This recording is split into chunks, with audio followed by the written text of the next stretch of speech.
శ్రీమాత్రే నమః. కాలాష్టమి రోజున కాలభైరవుని పూజిస్తే ఆ శివాంశ సంభూతులు మనల్ని అన్ని కష్టాల నుంచి, చెడు శక్తుల నుండి, కాల దోషాల నుండి కాపాడతాడు. ముందుగా కాలభైరవుని యొక్క చరిత్రను తెలుసుకుందాం. ఒకానొకప్పుడు బ్రహ్మ, విష్ణువు మరియు శివుడు వీరిలో ఎవరు గొప్ప అనే చర్చ వచ్చింది. ఈ చర్చలో బ్రహ్మదేవుడు తాను సర్వశ్రేష్ఠుడునని గర్వంగా మాట్లాడి శివుడిని చిన్నచూపు చూశాడు. అప్పుడు పరమశివుడు నుదిటి నుండి ఒక దివ్యమైనటువంటి తేజస్సు నుండి ఒక రూపం ఉద్భవించింది. ఆ రూపమే కాలభైరవుడు.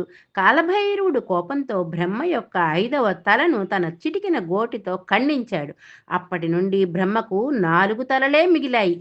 కాలభైరవుడు కోపం అణుచుకోలేక కాలభైరవుడు కపాలమును చేతితో పట్టుకొని కొన్ని సంవత్సరాలు లోకాలన్నీ తిరిగాడు. ఈ సమయంలోనే ఆయనకు బ్రహ్మహత్యా పాతకం చుట్టుకుంది. ఈ పాపం నుండి విముక్తి కోసం కాశీ, వారణాసి నగరానికి చేరుకోగానే ఆయన చేతిలోని కపాలం కింద పడిపోయింది. ఆ క్షేత్రమే నేటి మణికర్ణిక ఘాట్‌గా ప్రసిద్ధి చెందింది. ఆ విధంగా కాలభైరవుడు కాశీకి క్షేత్రపాలకుడుగా ఉండి కాలానికి కూడా ఆయనే అధిపతి అయ్యాడు. అందుకే ఆయనను కాలాష్టమి రోజున ఆరాధిస్తారు. కాలభైరవుని యొక్క అనుమతి లేనిదే కాశీలో అడుగు పెట్టలేము. కాలభైరవుడు సంతృప్తి చెందకపోతే ఎన్ని ప్రయత్నాలు చేసినా కాశీకి వెళ్ళలేము. అప్పుడు కాలభైరవునికి పూజ చేసి కాశీకి వెళుతూ ఉంటారు మరికొందరు. కాలానికి మరో రూపం భైరవుడు. కామ్ అంటే కాలం, భై అంటే శబ్దం. కాలానికి శబ్ద రూపమే కాలభైరవుడు.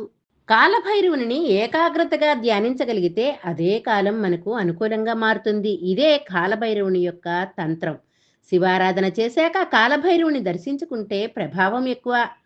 మాయను తొలగించి, గ్రహదోషాలను తొలగించి కాలాన్ని మనకు తగ్గట్టుగా మార్చే శక్తి కాలభైరవునికి ఉంటుందంటారు పెద్దలు. కాలభైరవ ఉపాసన అతి ప్రాచీనమైనది. దేశంలో అతి ప్రాచీన కాలభైరవ ఆలయాల్లో కాశీ, ఉజ్జయిని క్షేత్రాల్లో ఉన్నాయి. ఉజ్జయిని కాలభైరవుని ఆలయం ఒక టైం మిషన్ అని కూడా చెప్తారు. విక్రమాదిత్యుని కాలంలో కాలభైరవుని అనుగ్రహం ఆ చక్రవర్తిపై ఉండేదట. కాలభైరవుని మరొక విధంగా కూడా చెప్తారు. అతను భయంకరంగా ఉంటాడు. కాలము భయంకరంగా ఉంటుంది. ఎప్పుడు ఏం జరుగుతుందో తెలియదు. మనం ప్రతి క్షణం భయపడుతూనే ఉంటాము. అదే కాలమహిమ.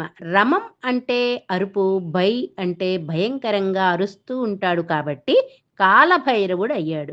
బ్రహ్మ తల భైరవుని చేతికి అతుక్కుపోయింది. ఆ తలే కాశీనగరంలో ఊడిపడింది. అప్పటి నుండి బ్రహ్మ తల పడినటువంటి ఆ ప్రాంతాన్ని బ్రహ్మ కపాలం అని పిలుస్తారు. అది పెద్ద క్షేత్రమే అయ్యింది. ఈ క్షేత్రానికి ఎదురుగానే కాలభైరవ క్షేత్రం ఉంటుంది. పరమశివుని ఆదేశం కాలభైరవుడే కాశీకి క్షేత్రాధిపతి. ఏ ఆలయానికి వెళ్ళినా ముందు క్షేత్రపాలకుని దర్శించుకోవడం ఆనవాయితీ. ఇక్కడ అష్టభైరవుల ఆలయాలున్నాయి. విశ్వనాథుని ఆలయానికి కొద్ది దూరంలో కాలభైరవమూర్తి దర్శనమిస్తారు. రకరకాల భయాలతో బాధపడేవారు ఇక్కడ రక్షరేకులు కట్టించుకుంటారు. ఆ దేవునికి నైవేద్యంగా మద్యాన్ని సమర్పిస్తారు. ఇది పరమేశ్వర శక్తి. కాలస్వరూపమైన కాలభైరవుడి యొక్క చరిత్ర. శుభం భూయాత్. Please like, share and subscribe.